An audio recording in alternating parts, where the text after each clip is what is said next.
A colonoscopy is a procedure where we use a flexible camera to look inside a patient's colon as a means to prevent colon cancer.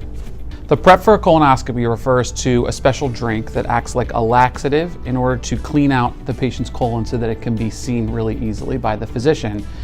There are multiple options. It's much more tolerable than it used to be, and it's safe.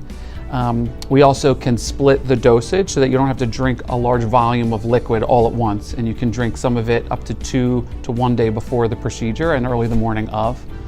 So there are numerous options. You can talk to your doctor about the best for you. Colonoscopies are performed because colonoscopies save lives.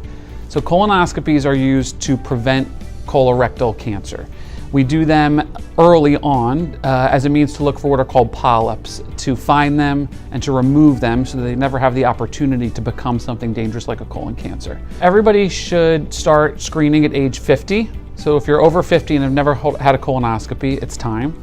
There are some patients who get colonoscopies earlier if they have some higher risk factors, and you can discuss those with your physician, but they might include something like a family history of colon cancer or colon polyps, or symptoms that bother them such as bleeding or pain.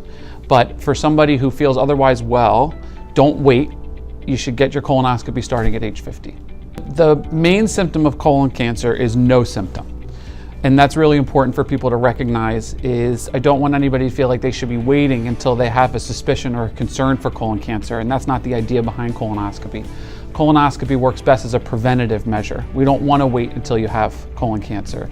In fact, 1 in 18 Americans will ultimately get diagnosed with colon cancer, men or women. And so this is a really fantastic test to prevent that from occurring. So don't wait for symptoms. The most common symptom is no symptom. Other things to be concerned about that you might want to notify your doctor would be if you have a change in how you're used to going to the bathroom, if you notice blood when you go to the bathroom, if you're having pain or unintentional weight loss would be things to be concerned about.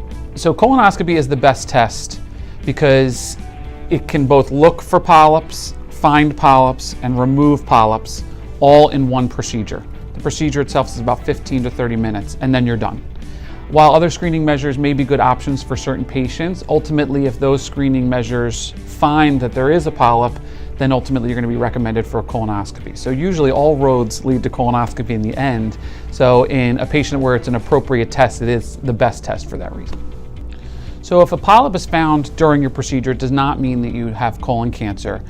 Colonoscopy is used again to prevent colon cancer. So we're actually intentionally looking for polyps as a means to remove them, because if left behind or never identified, some polyps can over time turn into a colon cancer. So in a way, they're almost precancerous growths. So the detection of polyps and the removal of polyps helps to prevent them from ever becoming anything bad like a cancer.